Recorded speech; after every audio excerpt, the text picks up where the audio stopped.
9월 한 달 은혜에 대한 말씀, 은혜로 찬송이라고 하는 거대한 주제를 가지고 말씀을 드리는데, 사실 이 은혜에 대한 말씀은 우리가 끝까지 그죠 계속해서 들어야 될 말씀이고, 우리의 신앙이 그 은혜로 말미암아 시작됐습니다. 그리고 그 은혜를 깨닫는 자가 진정한 신앙인이라 얘기할 수 있고요.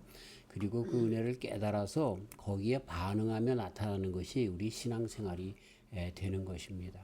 내가 뭘 잘나서 하는 게 아니라 하나님께서 다 주셨기 때문에 하는 거죠. 그렇죠? 지난주 말씀 중에도 우리가 알아본 바와 같이 이 세상의 모든 것은 누가 주셨습니까? 하나님이 주신 겁니다. 이 일반적인 은혜, 은총이라고 얘기하는데 어느 것 하나 하나님께로부터 오지 않은 것이 없습니다. 근데 그것을 내 것인 양 그렇게 의시되면서 살아가는 인생이 얼마나 교만한지 잘못됐는지 그렇게 볼 수가 있습니다. 우리는 구제하여도 선교하여도 봉사하여도 그것이 다 주님께로부터 받았기 때문에 합니다 라고 하는 고백으로 끝까지 겸손하게 주님 앞에 은혜 갚는 삶으로 드려져야 하는 것입니다. 게다가 우리는 특별한 은혜를 받았습니다. 그게 뭐예요? 그리스도 예수님을 통한 은혜입니다. 그래서 영원히 죽을 수밖에 없는, 지옥에 나갈 수밖에 없는 우리를 주님께서 건져 주셨던 거죠. 그래서 그 은혜 때문에 우리는 감격하며 그 어떤 것보다 정말 이 세상의 금은보화, 이 세상의 그 어떤 삼라만상을 다 준다 할지라도 얻을 수 없는 그 구원을 예수님으로부터 받았기 때문에 이 특별 은총을 누리면서 우리의 삶을 계속해서 영위해 나가며 살아가는 것이죠. 고백하는 것이죠. 그래서 우리는 겸손할 수밖에 없는 것이죠. 오늘 봉독한 이 마태복음 18장 말씀이 이것을 아주 간략하지만 아주 굉장히 무게 있게 가르쳐주고 있습니다. 우리는 1만 달란트 빚진 자들입니다. 그게 우리 인생들입니다. 1만 달란트라고 하는 것이 어느 정도냐 하면요, 우리가 예를 들어서 1년 동안 그냥 열심히 일을 해서 갚는다라고 하면 우리 평생 갚아도 인생의 나이를 100살로 잡고 100년 동안 일을 해도 못 갚고 그것을 20번 내 인생을 100년 사는 인생을 20번 계속해서 일만 해서 갚아도 못 갚는 그 금액이 1만 달란트입니다. 그런데 이 사람이 자기 동간 아주 멀리 있는 사람도 아니라 친구예요. 그런 동간에게 100데나리온도 상당히 많은 가격이에요. 그것을 현대적으로 하면 1데나리온이 하루의 품삯이라고 하니까 100데나리온 100일 품삯. 우리식으로 얘기를 하면은 한 얼마나 되나요? 하루에 100불씩 하면은 100일이면 10,000불. 그것도 꽤 많은 돈을 빚진 거죠.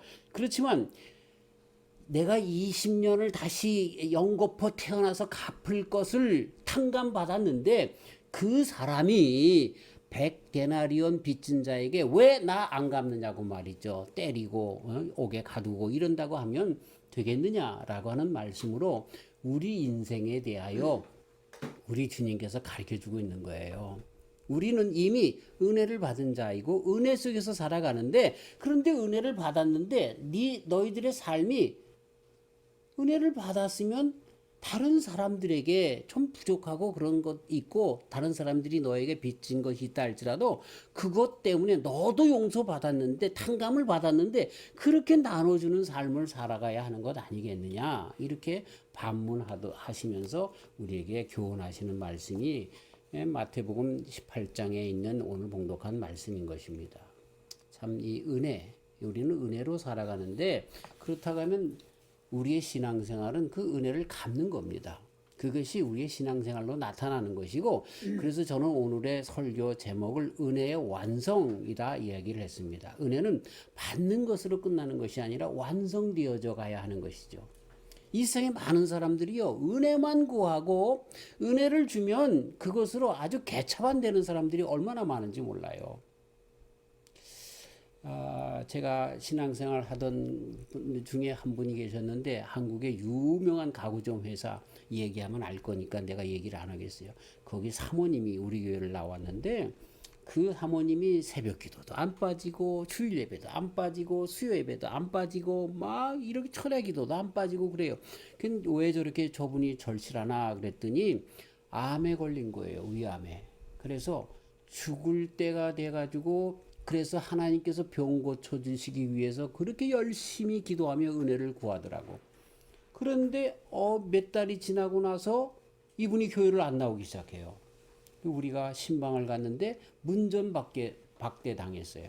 예, 다 이렇게 카메라에 나오잖아요. 그 문 앞에. 그리고 우리인 걸 보고서 없다 그래 소리가 다 들려. 그러면서 쫓겨났었어요. 예, 그랬는데 그분이 기도하는 중에 그랬는지 오진을 했는지 위암이 없어졌어요. 그렇게 열심히 기도해서 그랬는지 어쨌든 하나님의 은혜 가운데 암이 없어졌단 말이에요. 그랬더니 주일날 너무 바쁜 거야. 남편하고 같이 저 동남아시아 골프하러 다녀야 되고 더 세계 여행 다녀야 되고 그 전에 위암이 있을 때는 하나님 은혜 주세요 그러고 은혜를 받았을 때는 그 다음엔 전부 자기를 위해서 쓰는 거야. 그건 은혜를 완성시키는 게 아니에요. 그건 잘못된 거예요. 근데 그분은 아주 극단적으로 그렇게 파렴치한 그 은혜를 정말 파렴치하게 써먹는 그런 사람이 되었지만 그렇지 않고도 정말 아주 그 은혜를 그런 식으로 잘못 쓰는 신앙인들이 얼마나 많은지 몰라요. 얼마나 많은지 몰라요. 우리는 예를 들어서 은혜 가운데 여러 가지 소원이 주님 앞에 아뢰져서 병도 낫게 되고 돈도 벌게 되었단 말이에요. 그랬는데 그 다음엔 어떻게 됩니까? 그거를 하나님의 은혜이기 때문에 은혜의 완성은 뭐예요? 그 은혜에 따라서 살아가는 것으로 갚아야 돼요. 그게 그 은혜를 완성하는 거예요. 근데 그렇지 않고 자기네들만 좋게 그냥 갖다가 쓰고서 그 다음에 딱 입 딱 씻는 거야.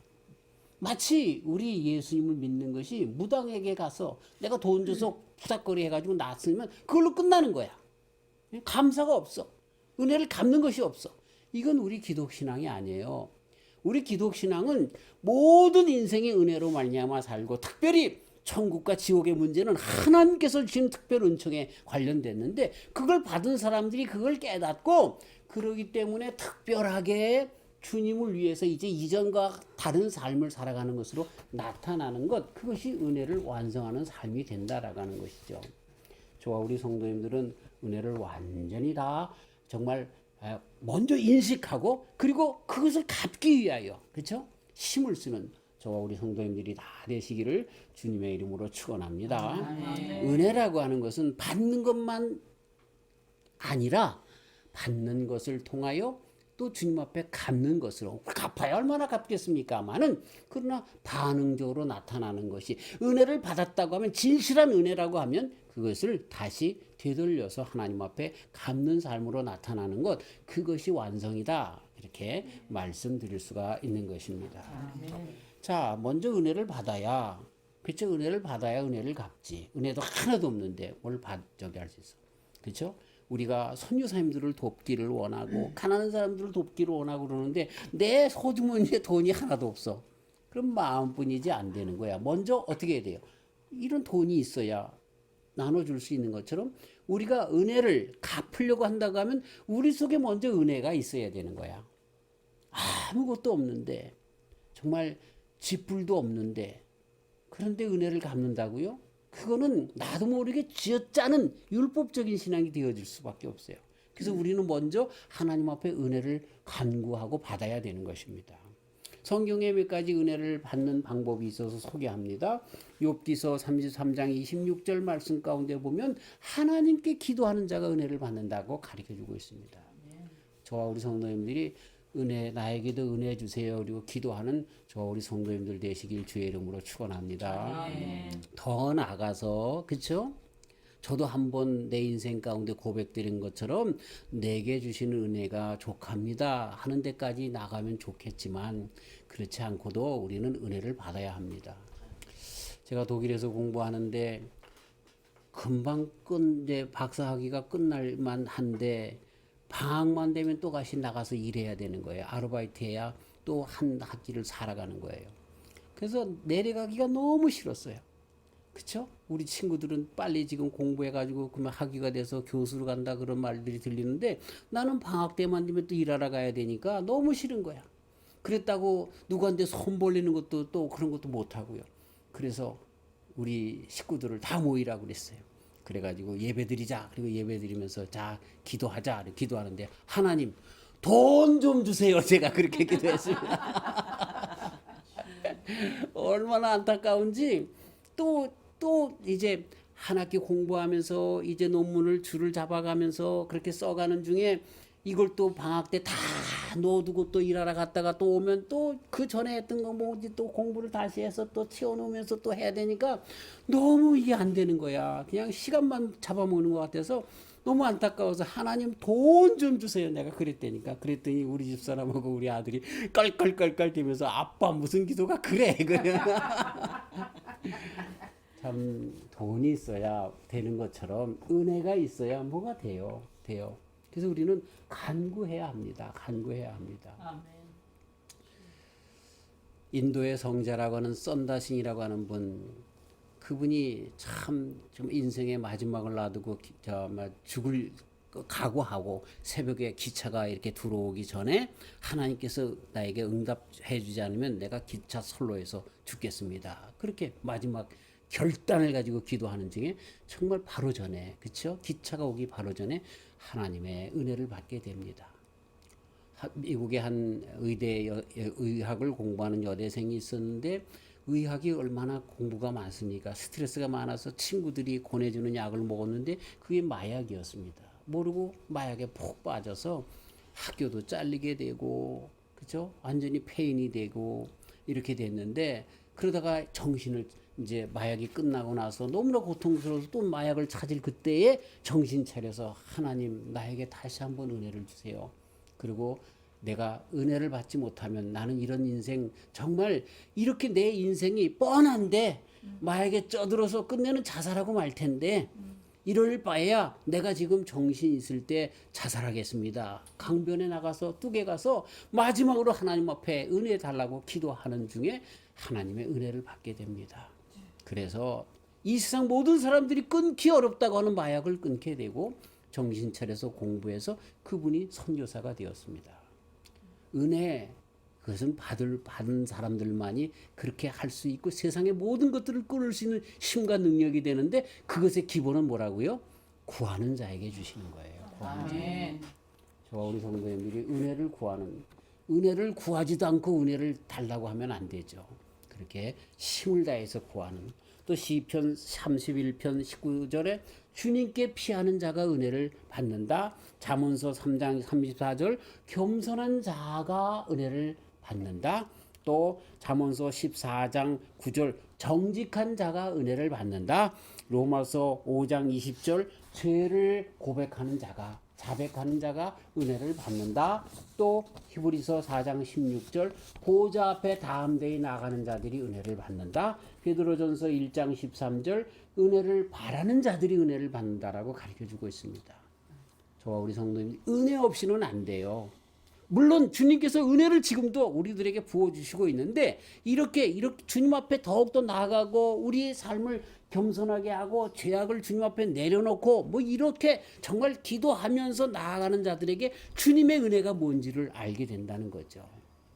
그럴 때 우리의 삶을 정말 그 주님의 은혜 가운데 나가게 됩니다. 그래서 은혜를 받게 되면요, 우리들에게 은혜 증후군이, 은혜병이 생기게 됩니다.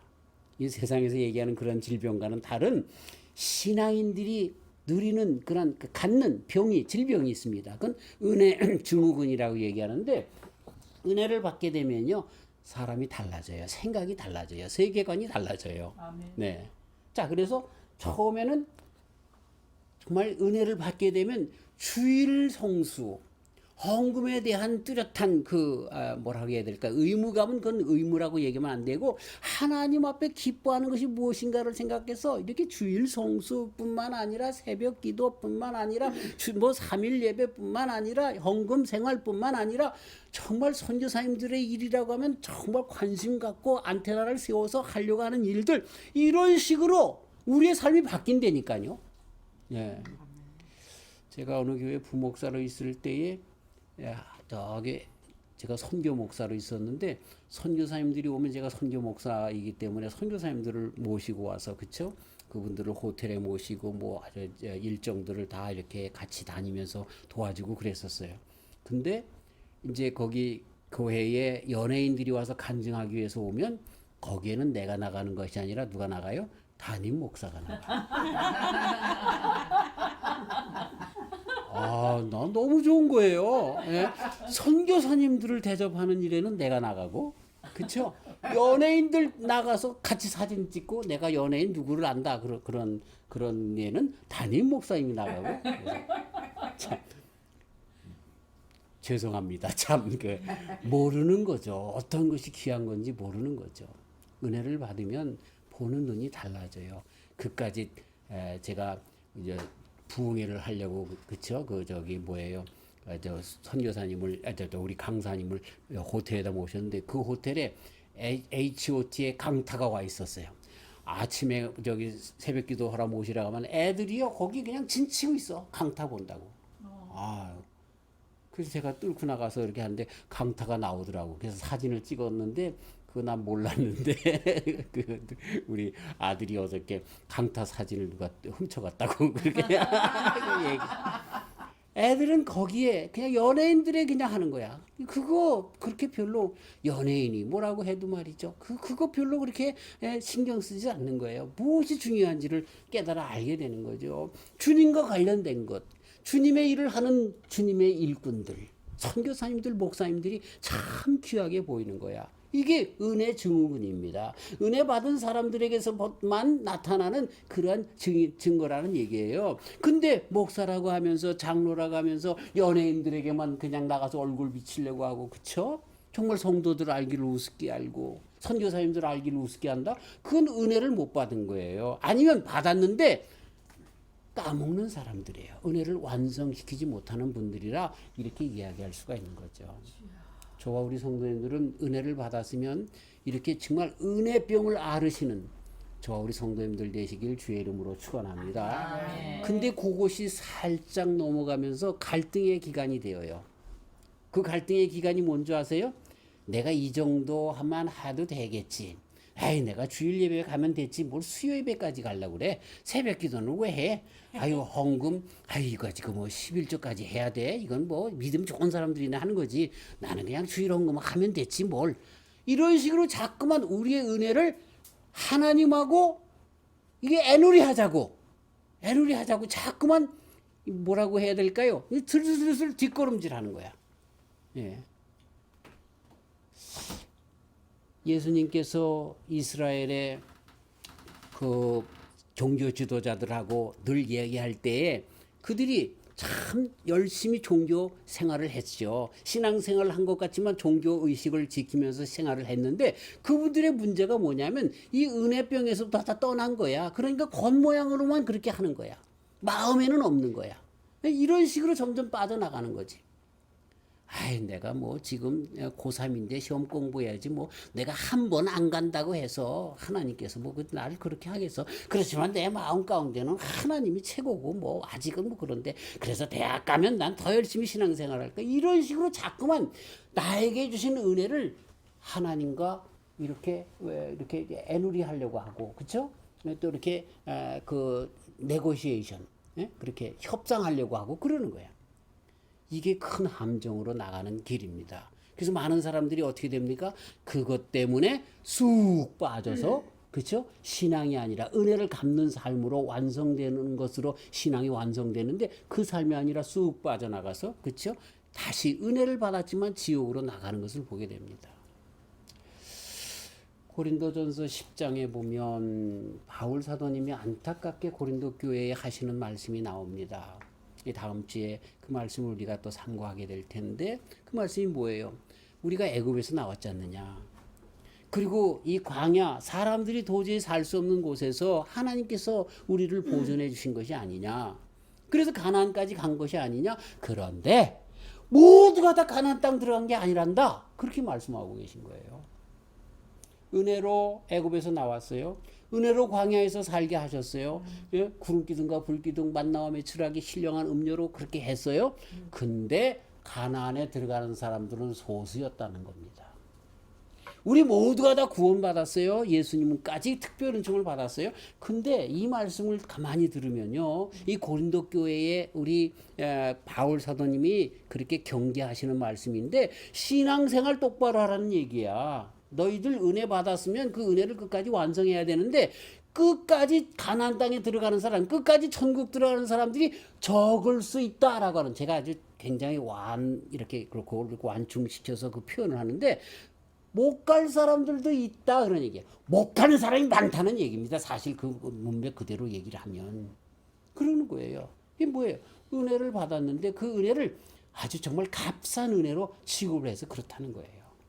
그런 사람들이 많게 되어지는 것. 자, 맨 처음에 은혜를 받으면 은혜병이 생겨요. 은혜병이 생기면 어떻게 해야 돼요? 하나님이 기뻐하시는 걸 하려고 해요. 열심히 주일 지키려고 하고, 열심히 헌금 생활하려고 하고, 열심히 정말 하나님의 종들을 정말 좋아하고 섬기려고 하고, 뭐 등등 그런 일들을 하다가 어느 순간 이렇게 시간이 지나면서, 에이, 그 사람이나 나나. 이거 안 한다고 해서 하나님이 벌 주는 것도 아닐 테고, 아이, 내가 주의를 지켰으면 되지. 자꾸만 하나님과 이렇게 협약을 하는 거야. 예? 예? 어떤 사람이 흔들 다리를 건너가는데 너무 겁이 나가지고 가기 전에, 하나님, 내가 이 흔들 다리를 잘 건너가면 하나님 앞에 정말 예배도 열심히 드리고 11조도 드리고 그렇게 할게요. 그 중간쯤 됐는데 건너갈만 하거든. 그랬더니 11조는 너무 많은 것 같고 주일 헌금을 드리고 그래도 주일은 빠지지 않을게요. 그러다가 다 건너갔으니까 그 다음에 어떻게 돼요? 하나님 농담도 못합니까? 그러고 끝냈대죠. 우리 신앙이 그렇게 되면 안 돼요. 그렇게 되면 안 돼.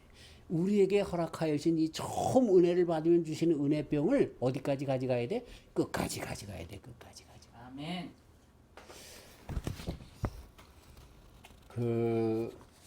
보네포라고 하는 목사님이 계세요. 그 보네포라고 하는 목사님은 우리가 잘 아는 것처럼 독일의 나치에 대항하여서 그렇게 하다가 히틀러 암살 사건에도 연관되고 그래서 잡혀서 포로 수용소에서 유태인들과 함께 처형당하신 분인데, 이분이 좋은 그런 말들을 많이 남겼죠. 많은 것들.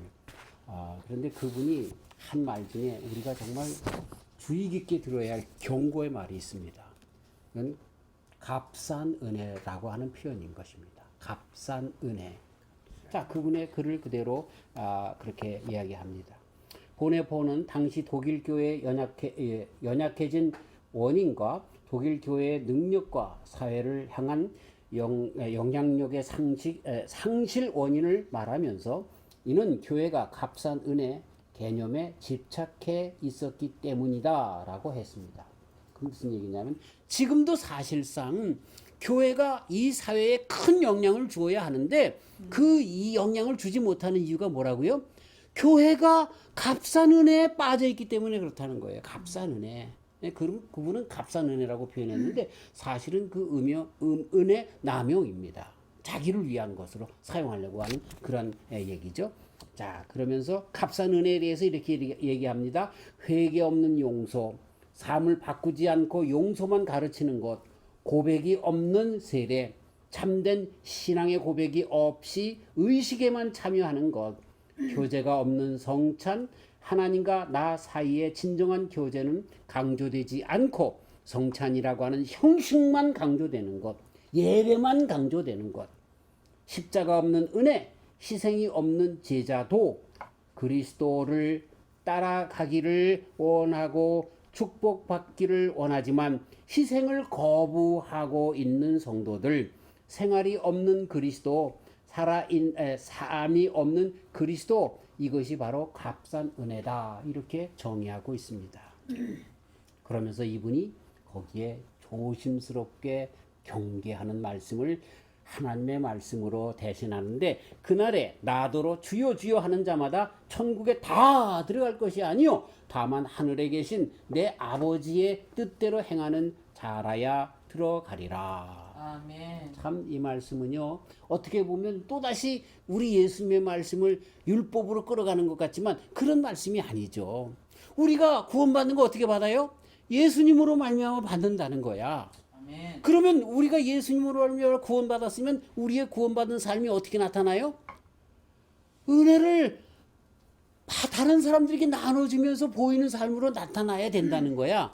근데 그것을 내 욕심 가운데 쓰면서 그 은혜를 다 없이 하는, 은혜가 정말 은혜되지 못하게 하고 은혜를 내 욕심 가운데 다 정말 하나님의 그 모든 은혜를 자기 욕심 가운데 까먹는 그러한 인생으로 바뀐다라고 하는 그러한 말씀인 것이죠. 이거 행위로 구원받는다는 것이 아니라 은혜를 받았느냐? 그렇다고 하면 은혜가 나타나는 그 은혜병에서 끝까지 가야 되는 것 아니냐라고 그렇게 가르쳐주고 있는 것입니다. 자, 그래서 은혜를 받은 사람들이 은혜병에 걸리면 그러면 우리가 어떻게 살아가느냐 세 가지만 간단하게 말씀을 드리려고 그래요. 첫 번째는 내가 내 생명을 주님께로부터 은혜로 받았잖아요. 그러면은 우리는 뭐에 빚진 자 된 거예요? 생명에 빚진 자 된 거야. 그렇죠? 그렇기 때문에 은혜 받은 사람들이 첫 번째로 생각해야 할 것이 뭐냐면 전도입니다. 선교입니다. 예. 선교사님들이 왜 그렇게 열심히 선교하세요? 은혜가 너무나 넘쳤기 때문에, 내가 구원받았기 때문에 이 구원을 저 사람도 받아야 되는 거야. 저 사람들 가만히 있다 다 지옥불로 빠지는데, 그러니까 그 은혜에 타서 말이죠. 내가 구원받은 것처럼 다른 사람도 받아야 된다는 은혜에 정말 타서 말이죠. 우리 양자 요한이 북한에서 넘어와서 중국에서 선교사님을 만나서 성경 공부하고 구원받았어요. 그런데 얘가 처음 한 것이 뭔지 아세요? 나는 구원받아서 천국 가는데 내 부모님, 북한에 있는 부모님은 구원받지 못했기 때문에 안 된다는 거예요. 그래서 다시 넘어갔어요, 북한으로. 왜? 전도하려고. 참 구원받은 사람들, 은혜 받은 사람들이 무엇으로 먼저 나타나냐면 전도와 선교로 나타납니다. 저와 우리 성도님들의 삶이 전도와 선교로 이렇게 될 수 있으면 많은 사람들을 만날 때마다 그걸 머릿속에 두고, 물론 어떻게 전도하느냐 선교하느냐 하는 방법은 둘째 치더라도 우리들 마음 가운데 그 뜨거운 마음은 계속 불살라 있어야 하는 것입니다. 오히려 지금은 전도 방법이 잘못돼서, 그렇죠? 예수 천당만 얘기를 하고 삶이 정말 은혜 받은 자로서 은혜를 갚는 삶으로 나타나지 않는 그 잘못된 예수쟁이들 때문에 어려운 가운데 지금 봉착해 있지만, 그러나 우리는 마음 가운데는 그렇게 해야 돼요. 그러니까 우리 교회가 끝까지 관심 둬야 될 것이 뭐예요? 그 선교에 관심 둬야 되는 거야. 그래서 네. 자, 은혜 받은 사람들이 어떻게 그 은혜를 완성해 나가요? 영혼을 사랑하는 것으로. 그 영혼을 사랑한다는 것은 전도와 선교로 나타난다라고 하는 것입니다. 자, 그 다음에 두 번째로는 고아와 과부, 나그네를 대접하는 삶으로 나타납니다. 그게 내가 받은 은혜를 남에게 나눠주는 것인데 다른 나보다 많은 사람들에게 나눠주는 건 이건 잘못된 겁니다. 그렇죠? 그거는 어쩌면 과시고 그 사람을 통해서 다시 도움을 받게 되기 때문에 그건 잘못된 거예요. 그렇지만 그게 아니라 나보다 못한 사람들, 고아와 과부와 나그네, 그 당시에 참 어려운, 그래서 성경에는 어떻게 가르쳐주고 있습니까? 그 모든 밭에 그 추수를 다 끝난 다음에도 길가에 있는 것들은 그 곡식은 베지 말아라. 떨어진 이삭들은 줍지 말아라. 그 누구 거예요? 고아와 과부와 나그네 몫으로 남겨둔 거죠.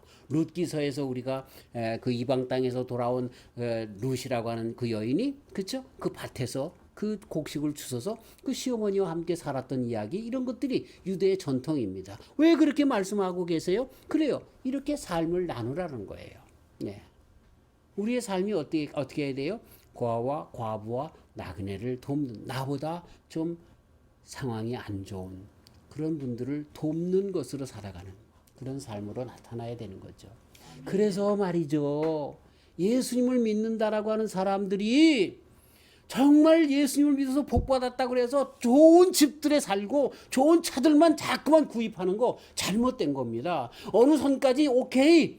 그런데 그 옆에서 죽어가는 사람들이 있는데도 벌리지 않고 하나님이 나를 이렇게 구원해 줬어 그러면서 해하면서 찬송하면서 하나도 돕지 않는다라고 하면 그 은혜에 정말 문제가 있음을 우리는 좀 고백할 수밖에 없는 거예요. 네. 우리 아들 녀석이 목사가 되는데 자기는 포르쉐 타는 그 목사가 된다는 거예요. 폴쉐라고 하는 것이 세계에서 제일 좋은 경기용 그런 그 저기 스포츠카입니다. 그래서 야 목사님이 폴쉐 타면은 그 교회 아무도 안 올 거야. 그랬더니 그러면은 BMW나 메르체데스 벤츠 타고 다니면 안 되냐고 그래. 그것도 안 돼. 그러면은 아우디는 괜찮니? 그래서 아우디 타는 목사님들은 간혹 있더라. 그랬더니 자기는 아우디 타겠다고 그렇게 어렸을 때 그렇게 이야기를 합니다. 정말 이 참 아까도 말씀드린 것처럼 은혜에는 갈등이 있어요. 하나님의 은혜와 우리 인간의 욕심의 갈등이 있어요. 근데 은혜 받은 사람들이 첫 번째는 내 생명 주신 주님 앞에 감사하면서 전도로 나가고요. 두 번째로는요. 정말 우리의 삶을 나누고 싶은 예수님처럼 나누고 싶은 그런 것으로 고아와 과부와 가난한 사람들에게 나누어 줄 수밖에 없는 거예요. 제가 시카고에서 알던 저를 치료해 주시던 그 의사 선생님 계신데 이분은 신실한 주의 종이에요. 낮은 선봉 북한에도 그 병원을 하고 매해마다 가서 거기 가서 의사들을 가르쳐 주며 치료하고 그러는 분이신데 이분은 사사클럽의 회원이세요. 사사클럽이 뭐냐면 내가 돈이 아무리 번다 할지라도 내가 쓰는 것은 4,000불 이상은 쓰지 않는다는 거예요. 내 생활비로 4,000불을 쓰지 않는다는 거야. 그래서 이분은 토요타 캠리를 타고 다니십니다. 오래된 캠리를 그냥 타고 다니시는 거예요. 그렇죠? 예? 그리고 사사 거기에 이제 뭐 필요한 것들 그렇게 하고 그 다음에는 나머지는 전부 선교 헌금으로 보내는 거예요. 삶을 나누는 거예요. 야, 너무 멋있어. 너무 멋있어. 돈을 얼마나 버는데 이분은 아파트에서 그렇죠? 아이들은 자기네들이 알아서 아르바이트하고 공부하고 그래서 그 큰딸이 또 의사가 됐고 말이죠. 그러면서 그렇게 살아. 참 고개가 숙여져요. 그리고 바로 이것이 예수님을 믿는 은혜를 받은 사람들의 그 은혜를 완성해 가며 살아가는 사람들의 모습이 아닌가라고 하는 것을 그렇게 보게 되는 것입니다. 자, 그 다음에 이제 세 번째로 나타나는 것은 뭐냐면 참 어려운 거예요. 오늘 말씀의 시작이 어디서부터예요? 용서는 언제까지 해야 됩니까? 근데 은혜 받으면 그 사람은 용서하는 데까지 나가는 삶이 됩니다. 우리는 다 알아요. 용서하기가 너무너무 힘들어. 그렇죠? 용서했다라고 하면 아유 그건 예수님이 하는 거지 난 못해. 이렇게 되는 거죠. 근데 예수님께서 하신 말씀이 뭐예요? 용서하라는 거예요. 어느 때까지 7번까지 해도 됩니까? 그런데 7번이 아니라 70번씩 7번이라도. 그것이 77이 49, 490번 하라는 얘기예요? 아니죠. 할 수 있는 데까지 계속해서 하라고 말씀해 주고 있어요. 참 인생 중에 제일 어려운 것이 그건 것 같아요. 용서하는 거. 나에게 잘못한 자들을 지금 내가 겉으로는 에이 뭐 용서했어 용서해야지 그러지만 그 사람 이야기만 뜨면 내가 나도 모르게 화가 나는 거야 막 용서가 너무나 어려운 거예요. 근데 그리고 나서 은혜에 대하여 얘기하는 거예요. 우리가 나도 정말 천국 갈 수 없는 종이었다는 거야. 근데 예수님께서 이런 나도 위해서 돌아가셨는데 용서하지 못하겠는가. 자, 은혜 받으면 우리의 삶을 완성시키는 삶으로 나타나는데 첫 번째는 전도와 선교, 두 번째는 고아와 과부와 나그네에게 나누는 삶, 세 번째는 용서하는 삶으로 나타난다. 아멘. 어렵더라도 저는 가르쳐 드렸어요. 뭐 여러분들이 용서하든 말든 그건 난 몰라. 어쨌든 그렇게 가르쳐 주고 있습니다. 아멘. 저와 우리 성도님들이 주님의 은혜를 받고 살아가는 주님의 은혜를 위하여 열심히 기도하며 주님께로 은혜를 받는 귀한 성도님들 되시길 주의 이름으로 축원합니다. 아멘. 그리고 그 은혜를 완성하는 데까지 나가는 그래서 영원한 천국에 가서도 주님께로부터 칭찬받는 그런 믿음의 삶을 살아가는 귀한 성도님들이 다 되시길 주의 이름으로 축원합니다. 아멘. 스펄전 목사님이 그러십니다. 은혜를 받아서 그 은혜를 갚는 삶을 살아가는 사람들은 어떻게 된다고요? 더 큰 은혜를 주신다. 더 큰 은혜를 원하십니까? 그거는요. 내가 이 말씀대로 은혜를 갚지 않고 더 큰 은혜를 받기를 원한다고 하면 그거 받을 수 없다는 거예요. 그 놈은 죄송합니다. 입이 거칠어져서 또다시 그쵸? 옛날에 바리새인들처럼 예수님까지라도 하나님까지라도 대항하는 그런 잘못된 신앙, 괴물 같은 신앙이 되지만 은혜의 말씀을 따라서 그것을 갚으려고 하는 삶으로 나가는 사람들의 삶은 자꾸만 어떻게 돼요? 더 큰 은혜를, 사람들이 모르는 그 더 큰 은혜를 주님께서 계속해서 주신다는 거죠. 여기에까지 나가시는 저 우리 성도님들 다 되시기를 주님의 이름으로 축원합니다. 하나님 아버지 감사합니다. 은혜 아니면 우리가 살 수 없습니다. 은혜를 사모하는 저희들에게 은혜를 더욱더 풍요롭게 하여 주시옵소서.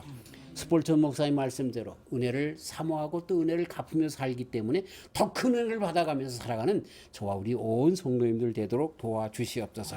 오늘도 전도와 선교에 힘을 다하게 하시고 고아와 과부와 나그네에게 나누는 삶을 살게 하여 주시고 용서할 수 없는 저희들이지만 용서하는 데까지 나가는, 그래서 은혜를 완성시키며 살아가는 우리 모두가 되게 하여 주시옵소서. 예수님의 이름으로 기도하옵나이다. 아멘.